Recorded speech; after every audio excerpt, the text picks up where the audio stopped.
नमस्कार मित्रों, आज की इस वीडियो में हम सुनेंगे दुर्गा सप्तशती का चौथा अध्याय। ये इंद्रादि देवताओं द्वारा देवी की स्तुति पर ये चतुर्थ अध्याय है। आज हम इसमें विनियोग नहीं किया जाता है। देखिए, इसमें विनियोग नहीं लिखा हुआ है, तो हम इसमें सिर्फ देवी का ध्यान करेंगे। ठीक है, तो इस तरह से देवी का ध्यान करिए आप। सबसे पहले ध्यान के लिए मैं पढ़ रही हूँ।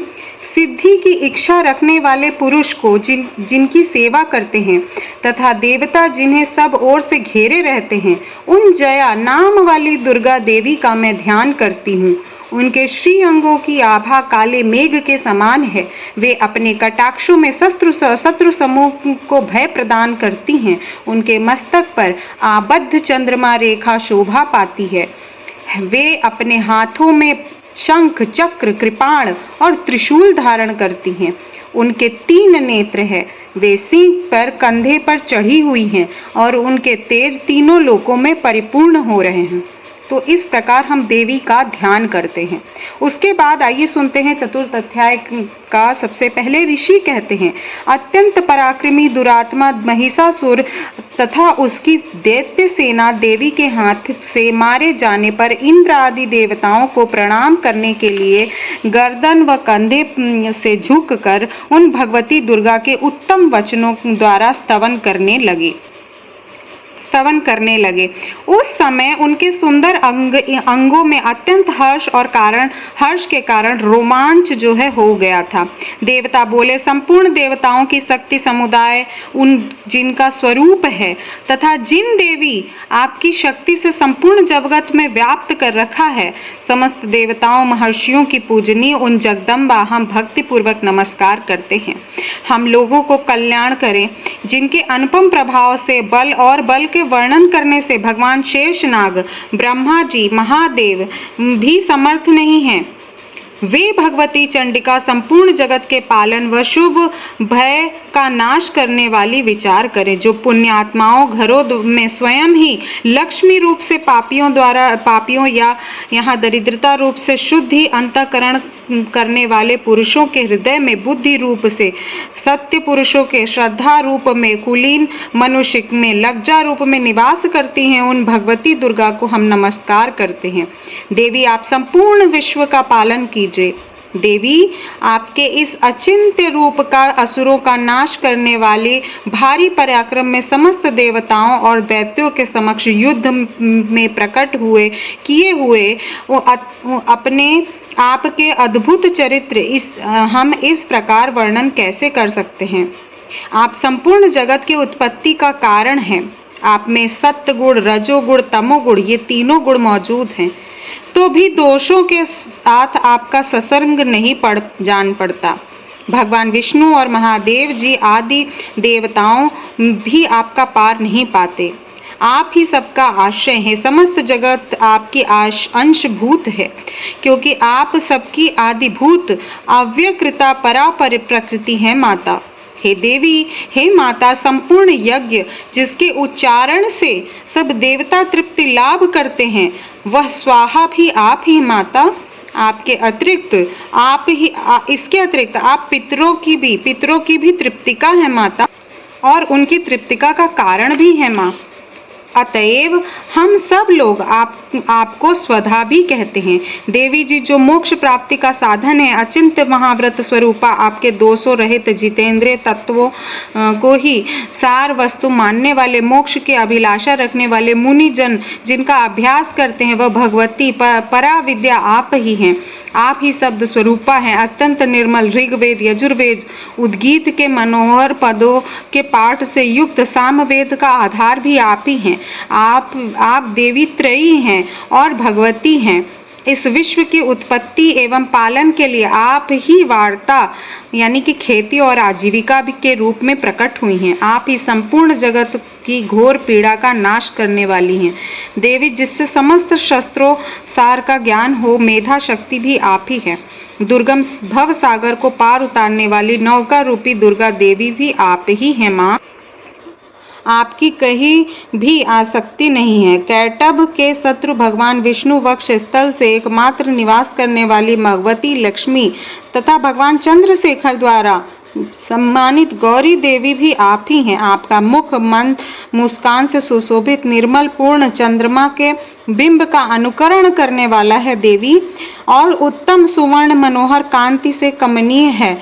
तो भी उसे देखकर महिषासुर को क्रोध हुआ और सहसा ही उस पर प्रहार कर दिया। यह आश्चर्य की बात है माता देवी, आपके मुख जब क्रोध से युक्त होने पर उदय काल में चंद्रमा की भांति लाल तनी हुई भौहों के कारण विकराल हो उठी थी, तब उसे देखकर महिषासुर प्राण तुरंत ही निकल गए थे। वह उससे भी बढ़कर आश्चर्य की बात है, क्योंकि क्रोध से भरे हुए यमराज को देखकर भला कौन जीवित रह सकता है।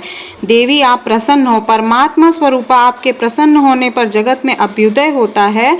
क्रोध भर जाने पर तत्काल ही कितने कुलों को सर्वनाश कर डालती हैं। आप सभी अनुभव से आई हैं, क्योंकि महिषासुर की यह विशाल सेना क्षण भर में आपके कोप से नष्ट हो गई। सदा अभ्युदय प्रदान करने वाली, जिन पर प्रसन्न रहती हैं, वे ही देशों में सम्मानित होते हैं। उन्हें ही धन यश की प्राप्ति होती, उन्हें धर्म कभी शिथिल नहीं होता। हृष्ट पुष्ट स्त्री पुत्र और भृत्यों से धन्य धान माने जाते हैं। देवी आपकी ही कृपा से पुण्यात्मा पुरुष प्रतिदिन अत्यंत श्रद्धा पूर्वक सदा सब प्रकार के धर्मानुकूल कर्म को करते हैं और उसके प्रभाव से स्वर्ग लोक जाते हैं। इसलिए आप तीनों लोक में निश्चय ही मनवांछित फल देने वाली हैं। हे माँ दुर्गे, आपके स्मरण करने से प्राणियों के सभी भय को हर लेती हैं। माँ, स्वस्थ मनुष्य द्वारा चिंतन करने पर उन्हें परम कल्याणकारी बुद्धि प्रदान करती हैं। दुख दरिद्रता भय हरने वाली देवी आपके सिवा कोई और नहीं है, जिसका चित्त सब प्रकार से उपकार करने के लिए और हृदय सदा दया से भरा रहता हो। देवी, इन राक्षसों को मारने से संसार को सुख मिले तथा ये राक्षस चिर काल तक नरक में रहने के लिए भले ही पाप करते रहे हों, इस समय संग्राम में मृत्यु को प्राप्त करके स्वर्ग लोक में जाए, निश्चय ही सोचकर शत्रुओं का वध करती हो। आप शत्रुओं पर शस्त्रों से प्रहार क्यों करती हो? समस्त असुरों को दृष्टिपात मात्र से भस्म क्यों नहीं कर देती? इसमें यह एक रहस्य क्या है? ये शत्रु भी हमारे शस्त्रों के पवित्र होकर उत्तम लोक जाए, इस प्रकार की प्रति भी आपका विचार अत्यंत उत्तम है। खड्ग तेज पुंज दया भयंकर दीप्ति से आपके त्रिशूल अग्रभाग धनीभूत प्रभा से चौकीदार जो असुरों के आंखें फूट गई हों, उनका कारण यही था। वे मनोहर रश्मियों युक्त चंद्रमा के समान आनंद प्रदान करने वाले आपके इस सुंदर मुख का दर्शन करते हैं। हे देवी, आपके शील दुराचारियों के बुरे बर्ताव को दूर करने वाले हैं माता, और चिंतन में भी आ सकता है, जिसकी कभी दूसरों से तुलना नहीं की जा सकती, तथा आपका बल पराक्रम उन दैत्यों का भी नाश करने वाला है, जो कभी देवताओं के पराक्रम भी नष्ट कर चुके थे। इस प्रकार आपके शत्रुओं पर भी अपनी दया ही प्रकट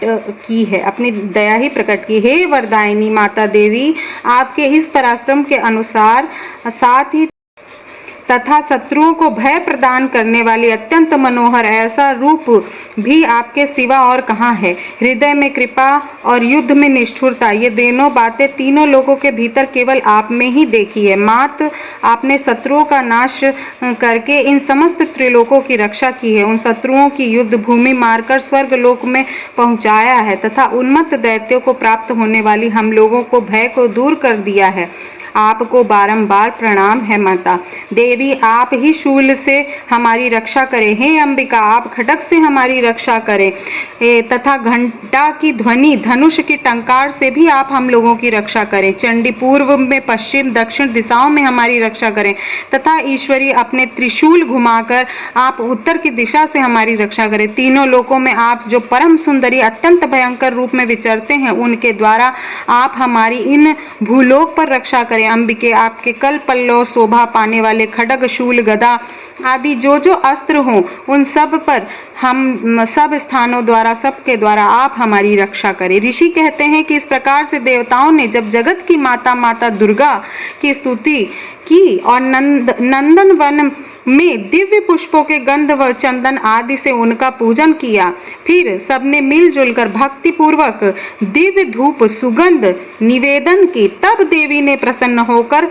प्रणाम करते हुए सब देवताओं से कहा, हे देवताओं, तुम लोग सब मुझ पर वस्तुओं की अभिलाषा करते हो, उसे मुझसे मांग सकते हो। भगवती हमारी इच्छा को पूर्ण, देवता बोलते हैं भगवती हमारी इच्छा को पूर्ण आप कर दी हैं, अब और कुछ भी बाकी नहीं, क्योंकि हमारा यह शत्रु महिषासुर मारा गया। इसलिए हे महेश्वरी माता, इतने पर भी यदि आप हमें वर देना चाहती हैं तो जब जब हम आपका स्मरण करें तब तब आप दर्शन देकर हम लोगों को महान संकट से दूर करें माता। और जो मनुष्य स्रोतों द्वारा आपकी स्तुति करे उसे वित्त समृद्धि वैभव देने के साथ ही उसके धन स्त्री संपत्ति को भी बढ़ाने के लिए सदा हम पर प्रसन्न हो।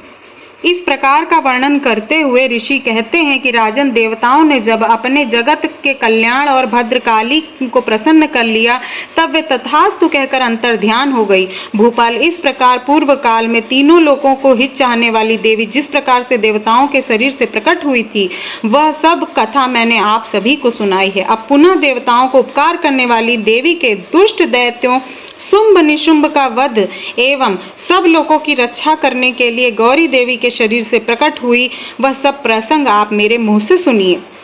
मैं उनका तुमसे यथावत वर्णन करता हूँ। श्री मार्कंडेय पुराणे सवर्णिके मनवंतरे देवी महात्म्ये शक्रादिस्तुति नाम चतुर्थोऽध्यायः।